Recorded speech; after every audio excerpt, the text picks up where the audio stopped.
I know I'm probably gonna die when my wife watches this video and hears how much I spent on everything. So as you guys can tell from the title, in this video I'm gonna be talking about my R32 GTR, respraying that car myself in my garage. Yes, it was before it looked this fancy. Life has been hectic lately, and this garage looking like this is a part of why I haven't been able to upload lately, but we'll get into that later on. The GTR and respraying it. Now, I had a comment before, and it was actually something that I was always going to do, which was talk about the respraying process and the cost breakdown of it all, and kind of also my little lessons that I would probably pass on to you all if I could. So I've got things written down on my trusty phone. Let me get that all up for you. So starting off, I'm going to try and go through this in terms of the order in which I bought things or things worked out, so it kind of helps understand how my journey was with it all. Remember, this is my first time respraying a car myself, so there's a lot of lessons that I learned throughout all of this, which again we'll get into later on. So first up is primer cans. Now I got some primer, just normal primer from Halfords before, probably got about 2 cans from them, and that was around $11.99 each. I got some high build primer from them as well, and that I used a bit more of. There was 3 cans of that, again at the same price. Then we go into a little bit more of the premium stuff, the stuff that really I ended up buying from the paint shops. So the main primer cost £137.63. Ugh.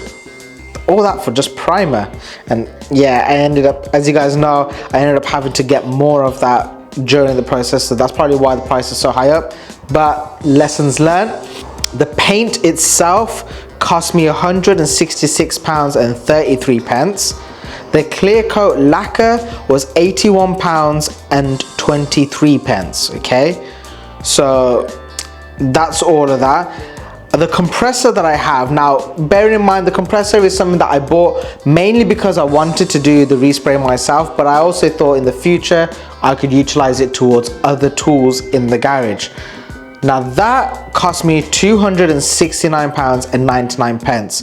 Bearing in mind that even with such an expensive compressor, it still struggled to make sure I had enough air all the time, like ready to use. I never really lost air pressure, but it was working hard to make sure I had air pressure consistently. So it's quite an expensive air compressor, but kind of needed it. Sanding paper in total was around £113.16. If I'm being honest, those sanding papers that I got from the local paint shop, absolutely epic. The mesh design on them so that you can keep reusing them. I've got so much of it left over still. I'd highly recommend getting the proper sanding paper because it does make a big difference. So a couple of things I'm just going to quickly list off nice and, you know, just rapid fire at the moment. So mixing cups was £15. So 2 of the paint guns that I got were around £25. Another one was £27.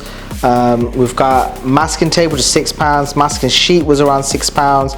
Filler was £16. Glazing filler was £8. Fiberglass filler was £16. Tack cloth was £10 basically. A mask was £25. Very, very important to get a good mask, and I'd probably say just get a brand new one whilst you're doing all of this. Now this is the other bit. So there was like the tool, so the regulator for the paint guns, as well as the air purifier one. So all of that came up to around £45. So in total that costs £1,052.28. Does that sound like a lot for a DIY paint job? Yes, I would really say it was.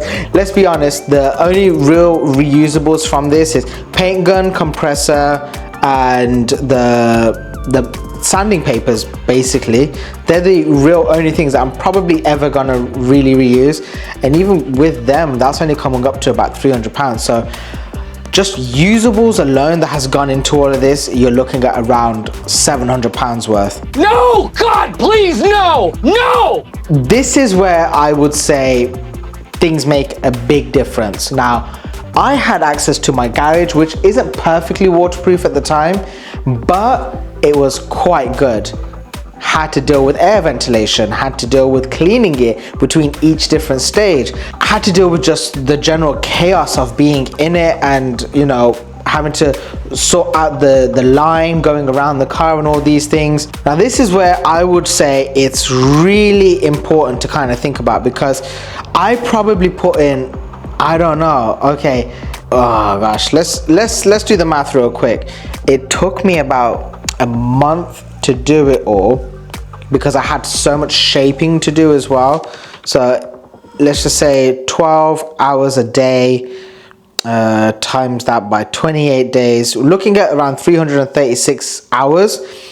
Let's round that down to around 300 hours probably was that in total, from prep to getting the car fully painted, you know, taking all the parts off the car, putting them all back on, all these things. There's a lot of hours that go into all of it. Average income nowadays, let's just say it's around £15 an hour. I'm not 100% sure.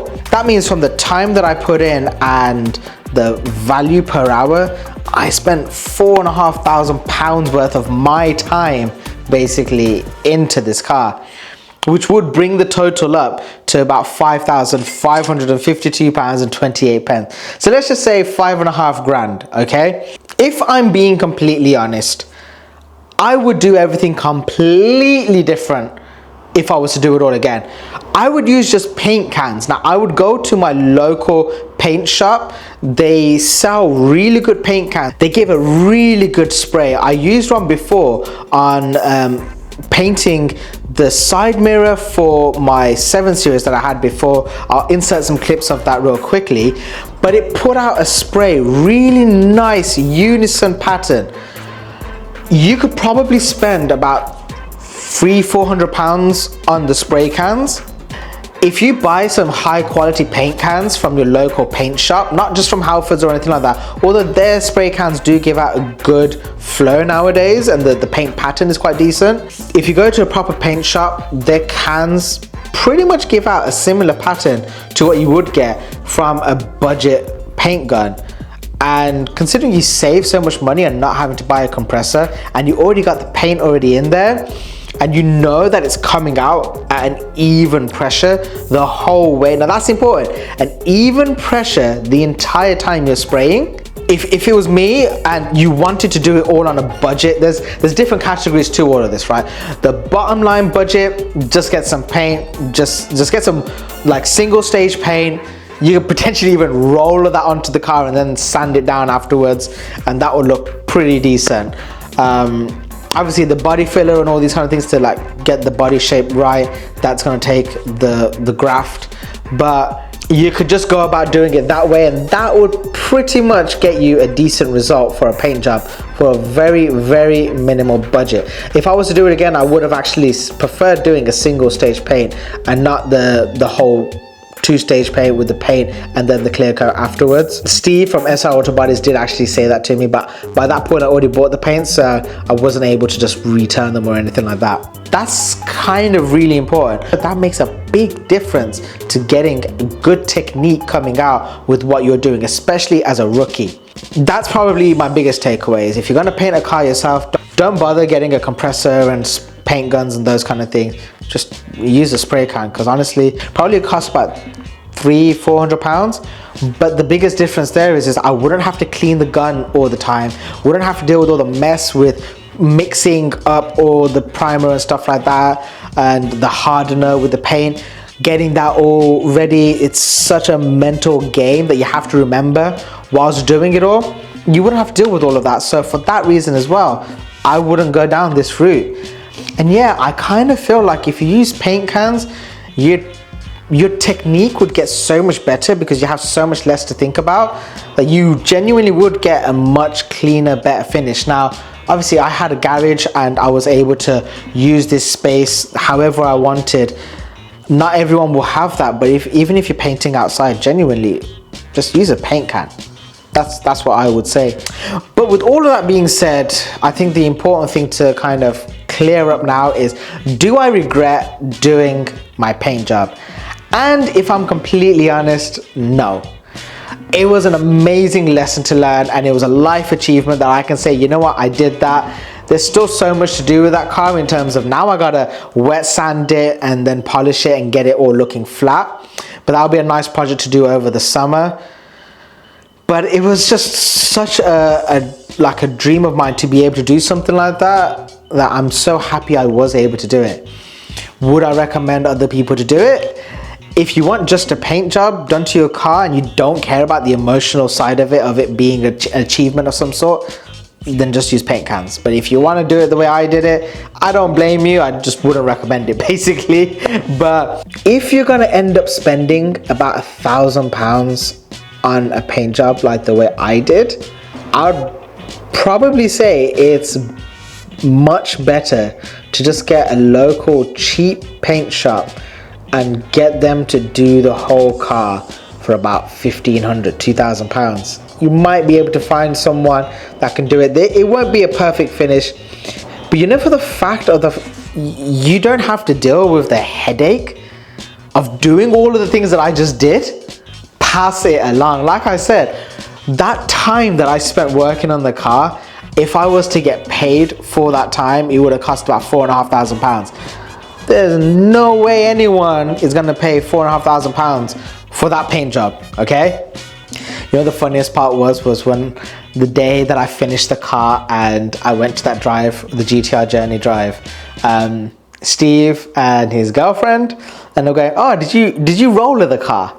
And that hurt, okay? That hurt, but I painted my own car, I painted it my own way, and the fact that it's a Skyline R32 GTR made no difference to me because that's my dream car and I got to do it. And even if I redo it all in the future, it'll be okay. I know I'm probably gonna die when my wife watches this video and hears how much I spent on everything. So if you don't see another video from me, you guys all know what happened. She killed me with love. No. If you know anyone that is looking to paint the car themselves, then I would highly recommend them watching this video and understanding the breakdown of everything, because it's not cheap. That's the truth. You can't do what you think you're gonna do unless you genuinely do it really on a budget. So yeah, that's all I can say. About this garage, it looks very different from the way it looked in the respray video, and that's because I did all of this right after that, which, well, to be honest with you, it was pretty epic to build my garage. And yeah, I look forward to telling you all about that in the next video. I've got so much content to share with you all, and I can't wait to see where this year leads us. Here's to hitting 1,000 subscribers, right? No more waffle. Everyone, if you want to do this on your own car, I recommend doing it, just not the way I did. As the saying goes, do as I say, not as I do. Thank you all for watching. Thank you all for your support. I hope you all learn from my mistakes. For now, everyone, peace out. Bye.